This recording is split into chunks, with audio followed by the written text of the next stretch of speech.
in June 2012, something happened to you that was one of those kind of before and after moments, you know, one of those hinge points in life. Would you tell us about that day? Well, we now call it the stroke of luck, but it truly changed our lives completely.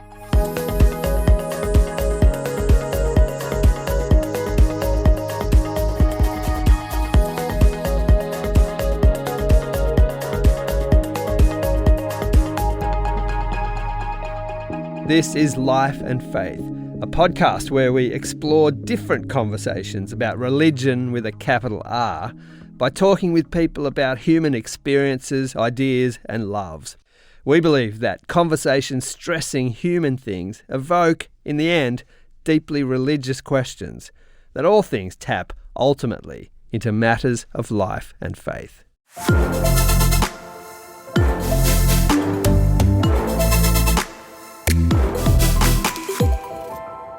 Welcome to Life and Faith from CPX. I'm Simon Smart. And I'm Natasha Moore, and today we are bringing you the story of someone who has taken some incredible setbacks in life and made something pretty remarkable out of them. She would say very much with God's help. Yes, and Natasha, this is a really amazing story. Emily Korir is a CEO and disability advocate and was recently awarded an Order of Australia for her service to people with a disability and to multicultural communities. But if you ask Emily what she does, she starts somewhere else entirely. My name is Emily Korir. I am a mother of two professional tennis players. One is 20 and the other one is 13. The 20-year-old plays for University of Miami in the US, and the 13-year-old is here with us in Adelaide, but he's been offered to go and finish his year 12 in Spain at the Nadal Tennis Academy. Gosh, you're an incredibly international family. We are. But when I'm not busy with them, I am the CEO and founder of BET Group Global and BET Foundation. So I'm the group CEO for those two busy companies. And I'm an author as well. On my quiet time, which I don't know when that is, I write. So Natasha got to speak with Emily recently about her upbringing in Kenya, her memoir, Against All Odds, her work in the accessible housing space, and a devastating medical episode she experienced in 2012 that changed her life. She says, for the better. Now, heads up about a couple of things before we dive into this conversation. We had some issues with the audio quality in parts of this, but hang in there. Emily's story is so compelling, we hope you won't even notice. Also, there are some quite confronting elements to her story that might not be suitable for everyone. If you've got kids around, for instance, you might want to listen later. But let's get into it. Now, I have to ask, when I Google you, the first thing that comes up is a picture of you with Barack Obama. I know, right? What's the story there? I got to ask. It is so good. We love it. We have it in our office. We have it everywhere. It was when he came to Australia. He requested to, I think, have organizations that have social impact in different ways to have breakfast or lunch with him. So we did both breakfast and lunch in Melbourne, and that's how we met him. And he is an amazing person. Did you get to chat to him much? A little, because he realized we wear this, my husband and I wear this Kenyan flag. And he saw it and he was like, oh, there's some Kenyans here. And that was so nice to break the ice. And he said, you must keep doing what you're doing regardless of what happens. Encouragement from high places. Yes, yes. So tell me a little bit about where you were born, what your growing up was like, how you came into the world.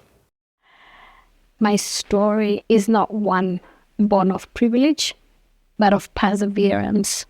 I was born against all odds. My mother was raped at the age of 13. She didn't even know what had happened to her.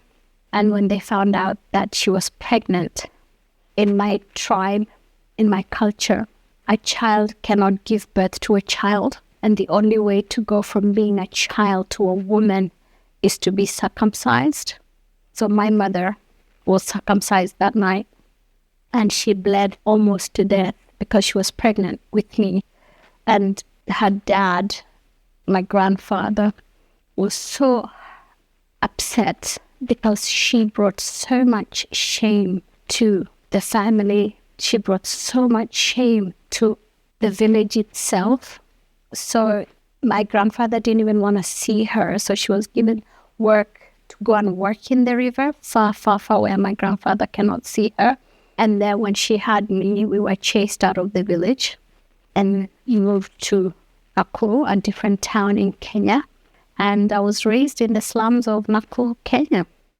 Your grandmother was also hugely important in your story, right? And, you know, an important person in a lot of people's lives. Yeah. What was she like? She was amazing. That's the only regret I have in my life, that I wish she was here, because my mom went into the army. She was the first Kenyan woman to go into the army. That's another long story. And I was left with my grandma who raised me. And honestly speaking, I am here because of her. I am the woman I am today because of her. She soldiered on with me, and there was not enough money to pay my school fees. And she would knock every door to look for money for me to go to school. And she made me believe that nothing was impossible. She was a Christian woman, and she made me believe that never ever to let anybody else's perception of you become your reality. And that has become my chant that I use every day. If there's a problem going on, if there's something I'm praying about, don't let anybody else's perception of you become your reality. Only you can stop you. And she truly made me believe that I could be anyone I wanted to be. I wish she was here. So it's a dramatic difference kind of where you started out and where you are now. Like, how did you even end up in Australia? I know, right? Such a long story. So when I was in high school, year 11, I went to an Anglican school in Kenya, Kapropita Girls. A group of Japanese speakers or pastors came to our school, and what they were looking for was just to see what they can do, how they can help, especially girls from very poor families. And when they came, I gave them flowers. I was always the happy child. I gave them flowers. I said a poem. But apparently they went back to my principal and asked who I was and what my story was. And they were told, oh, she's from a very humble family. School fees is quite a problem for their family, but she's a very happy and brilliant child. Anyway, before even my year 12 results came, they sent a scholarship for me to go to Japan and study social work. So that's how I ended up in Japan. So I'm in Japan doing social work in Japanese. In Japan, every university has an English teacher because they don't speak English. So my English teacher was Australian. And he looked at my scholarship and he said, you have an amazing scholarship that you can actually finish either in Australia or Leeds University in England. And he said, if you finish your social work here, then you're stuck to either work in Japan, because you're doing it in Japanese, or work for UN. So your chances are so slim. But with this scholarship, you could transfer to Australia. I can help you. And to me at this time, this girl from the slums of Kenya, thinking, what did you just say? I don't understand what you just said, but if this is possible, if you can help me, I'll be so happy. And he said, I will. So when I was home, I was telling my grandma, I'm going to Australia. And all my uncles, because nobody knew about Australia, they're like, she's going to the end of the world. But my grandma was so happy, and he said, see, that's your second plane. Now you can go to another country and do something, but whatever you do, wherever you go, make sure you do good and be excellent in everything that you do. Make sure you do the right thing. The first place Emily moved to in Australia was Surfers Paradise. In her book, she writes, "I remember that my first prayer in Australia included asking God why he didn't make everywhere as appealing as what I was now experiencing." Though it wasn't all smooth sailing, on just her third day in Australia, she was admitted to ICU with meningitis. Later, Emily moved to Melbourne, where one of the things she did was working as a translator for Japanese tourists, which she says they found hilarious, this Kenyan woman in Australia unexpectedly speaking perfect Japanese to them. In 1999, Emily's high school sweetheart Bernard, who was living and working in the US, proposed to her in Melbourne Airport. The tribe we come from, the Kalenjin tribe, a boy cannot move to the girl has to move to the boy. So I moved to the US and we got married in Washington, D.C., 2002. And then we had Brittany in 2004. But we knew for sure that we were never going to raise our children in the US because of the gun laws. We knew for sure we were going to come back to Australia. And we came back in 2008. And then you moved to Adelaide, right? Which I am a transplant to Adelaide as well. You love it here, right? But I don't know if that was from the start or if that's been a slow burn for you. That was not the plan. So when I finished school, I worked a little bit in Melbourne. So Melbourne was always going to be the place to live. But Bernard's cousin was here. And she's like, no, you must come to Adelaide. It's a very, very small town. It's a family town. You will like it. And if you don't, you give it 3 months. If you don't like it, go to Melbourne. And my husband was like, okay, we'll try Adelaide. So he came first, and then Brittany and I followed. When he landed here, I remember him calling. And it's like, how can we move from Atlanta to Adelaide? The airport is the size of a high school. I've come from Hartsfield Airport, the busiest airport in the world, to Adelaide. And he's like, I think this Adelaide, we have the Terminal 1 of 1. Yeah, it's a great airport. My husband was like, okay, honey, this is definitely going to be a 3-month plan. We're definitely moving to Melbourne. And he's like, you can't believe people here actually hang clothes outside. Because in America... So he's like, I feel like I'm in Kenya in this little town. So we'll just settle. And then 3 months we moved to Melbourne. Well, 15 years on, we're still in Adelaide. What convinced you? And we love it. Now, Adelaide is a very small town for real, but it's the best place to live. Everything is so close. Everybody is nice. We got good food. We got good wine. It's just nice.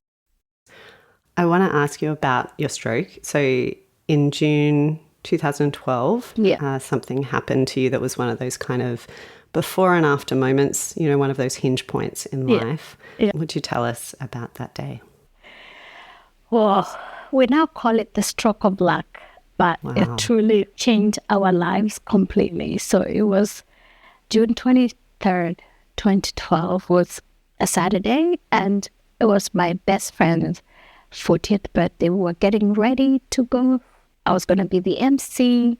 We had been planning this for like 3 months. My husband, her husband, and 2 other friends of ours. So it was going to be amazing. There was going to be like 200 guests. So I woke up in the morning. We've had breakfast. I'm cleaning the house. I've just finished cleaning, and I got this sharp headache on my left side. I thought, let me have a Panadol. So by the time we get to the party, the headache is gone. So I go to the kitchen, I get my 2 tablets. I'm walking back to my bedroom because I had a bottle of water in my bedroom. I've got my 2 tablets. They fall. I didn't think anything of it. Pick it up, keep walking, and they fall again. And my daughter was crawling on the floor with my son. And she says, Mom, stop playing with your tablets. And I said, I'm not. And she said, I'll get it for you. So she gets down to get it. As she's coming up, I'm falling. So she just screams, Dad, something's wrong with Mom. So my husband comes running. He was in the back of the house. He runs, gets me, and I just had Bradley. So I was still carrying a lot of baby weight. So he pulls me and puts me on the bed. And he goes, honey, are you okay? And apparently I said to him, please get the Mercedes ready. We will take that car to the party. We didn't have a Mercedes, so he knew then something was really, really wrong. We had a Camry. So he calls 000, and they tell him to tell them what's happening. And apparently he kept telling them, yeah, I can't understand her. She's gibberish. She's going in and out of consciousness. And they said an ambulance was going to be there. It was a country ambulance apparently on its way to the country. And they've just stopped.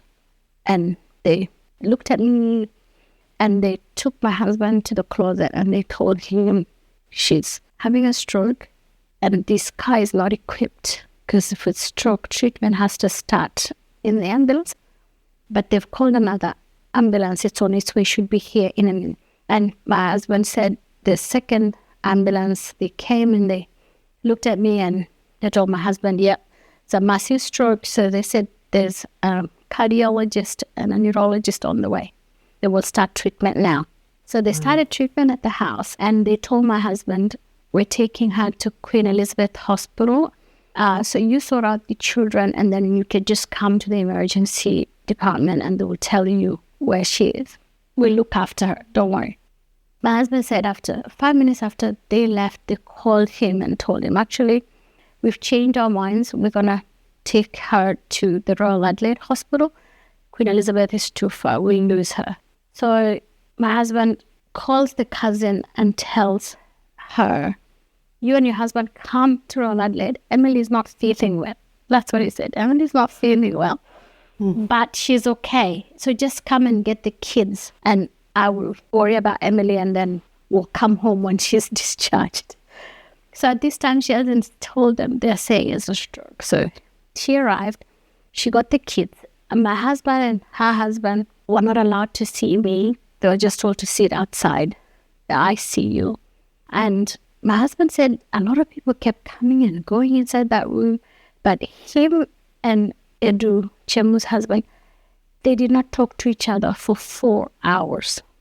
They said, because we didn't know what to say to each other. We were just seeing these people running in and out of this room that we've been told you're in.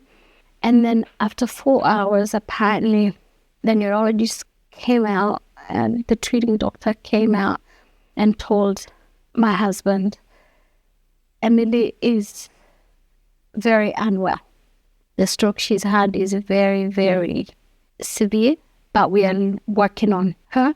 So we need you to leave the hospital. We will call you. It doesn't matter what time of the night it is, we will call you and update you.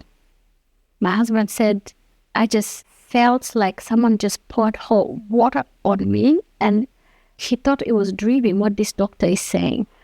And he said to him, okay, I really, really am begging you to allow me to just pray for my wife. Please allow me. And he said, oh, I don't think we can, but let me come back. He went in and came back out and said, you have 5 minutes, but I have to prepare you when you go in that room. It's not the wife you know. Machines everywhere and machines are helping her breathe. So don't be shocked. We are looking after her. And my husband said, I walked in, honey. I just wanted to see if I could find any part of your hand because I wanted to ask God for a favor. And he said he held my hand and he asked God to preserve me for the children. He said, even if you're going to bring her back on a wheelchair, that's okay because the children will still have their mom. And my husband said when he prayed that, he said he felt God promise him that. And he said, since then, I was not worried. People were worried, but I was not worried. I knew I had made a pact with God, and I knew you would be back, but I knew you probably wouldn't be whole, but the kids will be able to say that's my mom.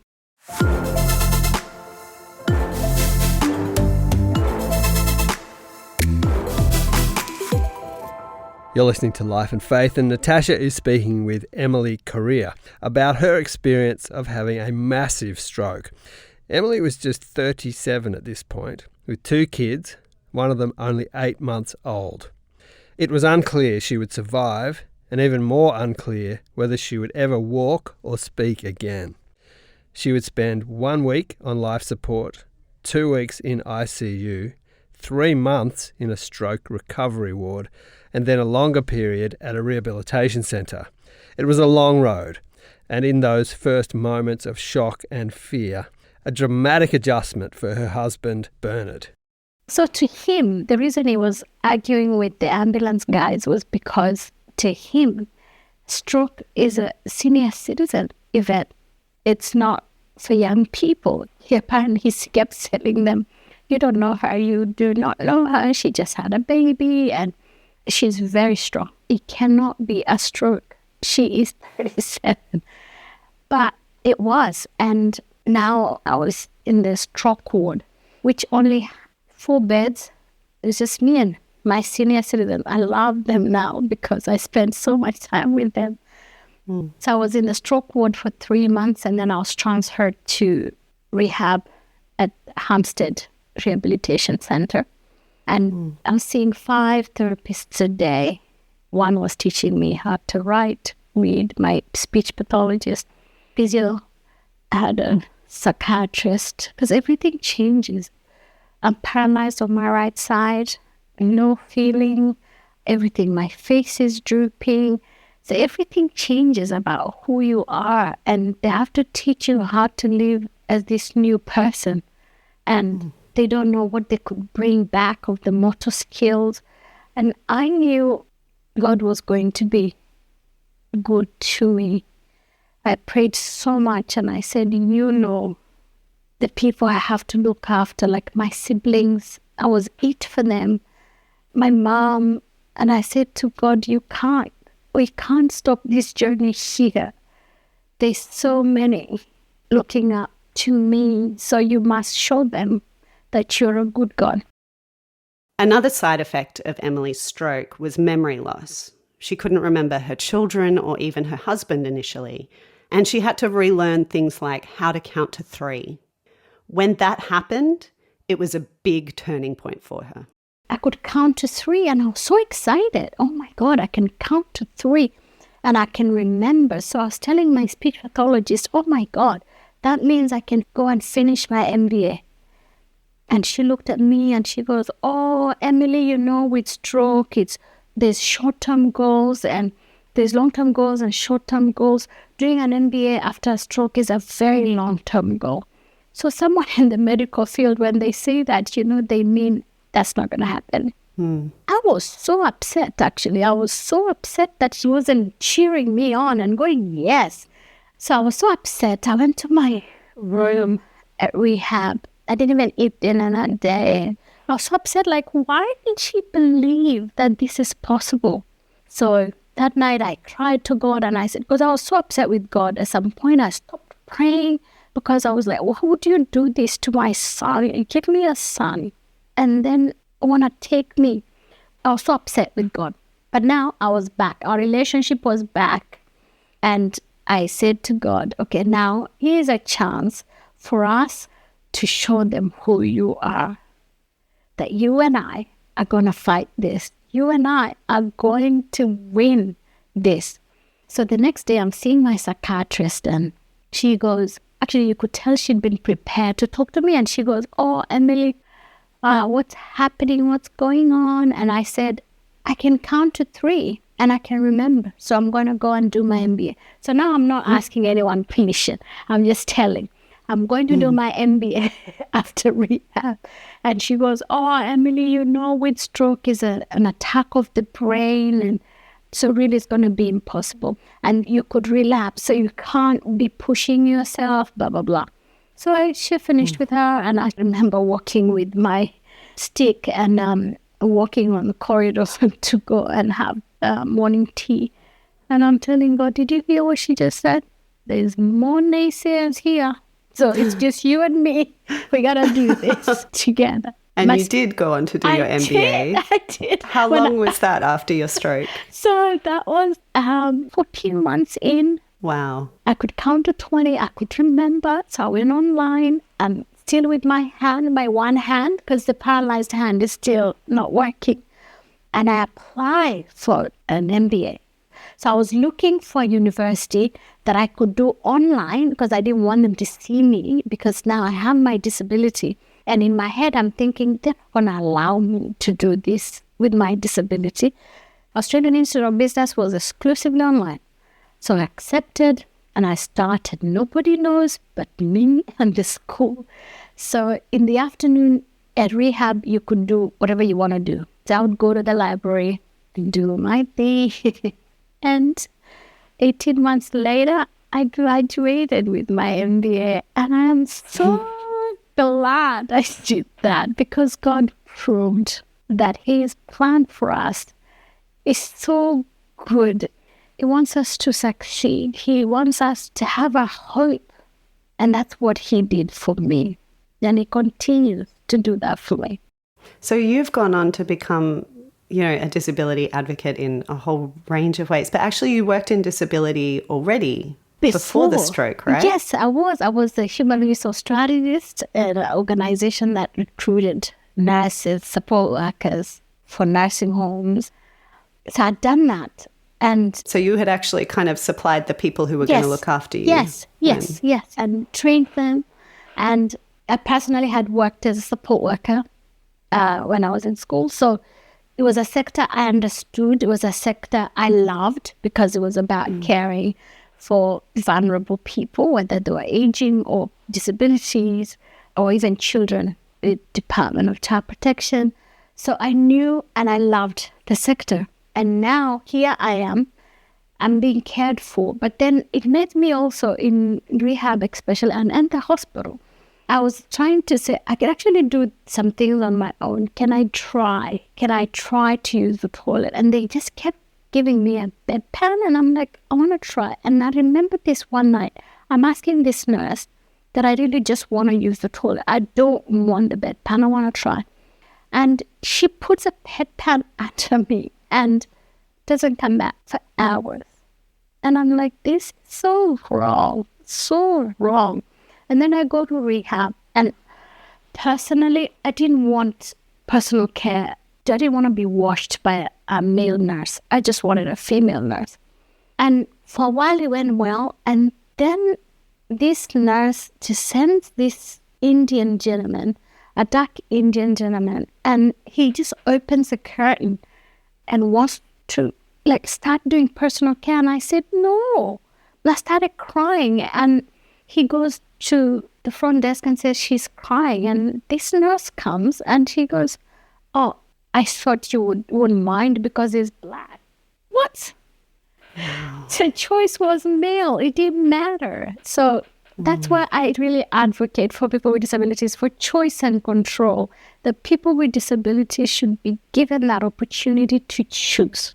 So do you feel it's made a significant difference to your work that you have been through this personally and been on that end of it all? 100%. Our own personal experience as a family and my own personal experience. And after the stroke, I said to God, I will fight for people with disabilities until the day I die. So you founded BET Global. Yes. What is it that you guys do? So now it's time to leave rehab. So before you leave rehab, occupational therapist has to come to your home and make sure you're being discharged to a safe environment. So the OT comes and looks at everything, and I'm still paralyzed on my right side, tells my husband what needs to happen, and then gives a report. It was going to be $40,000. Remember, my husband has been a single dad and not working because we didn't have family. So we didn't have $40,000 to modify the house. So my husband, who is brilliant, said, you know what, honey, we're going to rent this house and we're going to rent an accessible house. So he starts looking for an accessible house to rent, couldn't find one. And then he thought, you know what, it's our first house, and I might grant your first house is your fortress. It's everything. Because you've come, now you've built a house, this is it. He's like, you know what, honey, we're just going to have to sell this house and we go and buy an accessible house, even if it's an older one. That's fine. And that became the business. So now we build accessible housing for people with disabilities in Western Australia, South Australia, Victoria, and New South Wales.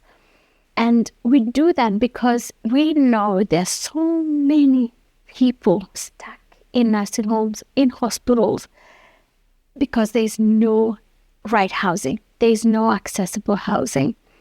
So many young people are stuck in nursing homes where they shouldn't be, and especially regional. So we have an office in Albury-Wodonga. So Albury-Wodonga, that pocket there, when you look at the NDIS data, it shows that there's so many young people stuck in nursing homes because there's no housing. So 3 years ago, we bought land, and the idea was to build apartments. And now we just finished the drawing. We had morning tea with the deputy mayor and stakeholders in Albury-Wodonga 2 weeks ago. Had an interview with ABC Radio. And it's 65 apartments. It's going to be the tallest residential building in Wodonga. But you know what's so exciting? There's going to be so many young people getting out of nursing homes and coming and living in cool apartments. And the restaurant downstairs is going to have young people with autism working there. So it's so exciting for us that we are going to change the narrative for people with disabilities in Albury-Wodonga. We're doing it in South Australia, Western Australia, and New South Wales. And the most exciting part is we are about to build the first ever accessible respite center in Kenya. That's amazing. Where people with disabilities are forgotten. They don't even exist. They're hidden because they say disability is witchcraft. So they're hidden. Families are ashamed of their children with disabilities. Now, this beautiful family in Eldoret, Kenya, heard about our story, and they've given us land in the middle of the city for free. So we just have to build it. I know. And we're going to make it so nice that everybody will know that that is the center where people with disabilities go, where families go when they need respite. You want to not just have functional spaces for people where they can live. You want them to be beautiful. Yes. So we would say we're bringing style and class into disability housing. And the houses we build, when you're in the front, you can't tell that it's a house with people with disabilities. It's just a normal house, like any house on the street. When you walk in, it's amazing. It's beautiful. We had one television company came from Kenya because some ministers had come here from Kenya who were benchmarking or looking at the standard of accessible housing. And they videoed the house and they showed it in Kenya. And everybody in Kenya was like, oh my God, it looks like a nice, very expensive house. And we said, yeah, because people with disabilities deserve to live in castles too. So what is it that you hope for people with disabilities, and what do you wish people knew about what it's like to live with a disability? First and foremost is housing. I like the way Australia is going. Australia has made it now. Any new build has to be wider doors. So accessibility is becoming a conversation that is being had in the right spaces in Australia, and it's changing and it's amazing. And also the fact that the NDIS is first in the world and it's giving people with disabilities choice and control. For the first time, people with disabilities can choose where they want to live, who they want to live with, what they want to do for the first time. For the first time, nobody is making those decisions for you. For the first time, you can choose which company you want to care for you. Before, for people like myself, who were being told if we did have a house, there was a room at unclear in the south. My family lives in the north, so there was no choice. Before the NDIS, that was the way it was done. Money has been given over here to look after people with disabilities in this corner. But now, no, you choose where you want to live, who you want to live with, and who you want to provide your support. I could choose, I want to live with this organization, but I want this other organization to do my community participation. So you choose. For the first time, people with disabilities have choice and control. Emily refers to the stroke she had in 2012 as her stroke of luck, which is an astonishing thing to say about such an awful experience and such an awful time for her and her family. But she insists that going through all that has changed their lives in a very positive way. And when she talks about this, what she talks about is the positive impact she's therefore been able to make for others. In fact, those two strands, gratitude in spite of great suffering and a focus on helping people, really stand out in everything Emily says.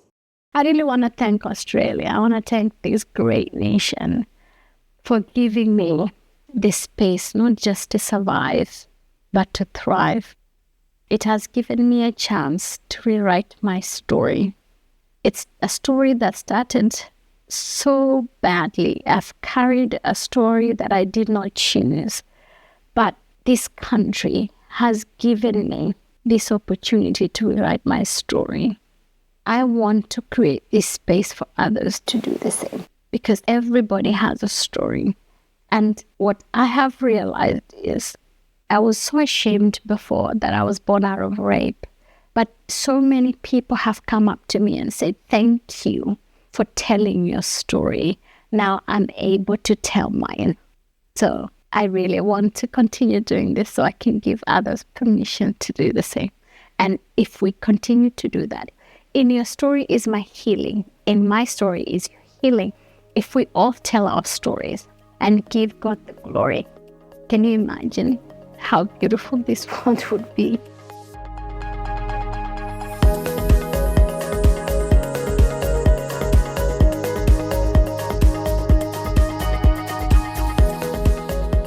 This has been Life and Faith with me, Simon Smart, and Natasha Moore. Our thanks today to Emily Korir for sharing her story with its twists and turns and real beauty born of hardship. You can read more about Emily's story in her memoir, Against All Odds, A Journey of Resilience, Identity and Success. We'll put a link to it in the show notes. And if there's someone you think would be encouraged by hearing about what Emily has been through and what she's doing today, do send the episode on to them. Yes, please do that. Our thanks today, as always, to our producer, Alan Douthwaite. And remember, you can give us feedback or suggestions by writing to podcast@publicchristianity.org. We always love to hear from you. Next time. If you want to be persuasive and ideally impact that person, it's very rare you're going to have one coffee and someone is going, you know what, I thought this, now I think the opposite. Thank you for opening my eyes. I mean, that doesn't happen. It's these moments where people go, oh, I hadn't thought of that before. And so how do you get through to someone? One of the first steps is listening. Like, people who are listened to or feel heard are more likely to listen. And so going into a conversation with someone who thinks very differently from you, do you actually take the time to stop and really understand their view? Not just because you're gathering information, because that will mean they're far more open and more likely to consider what you're sharing.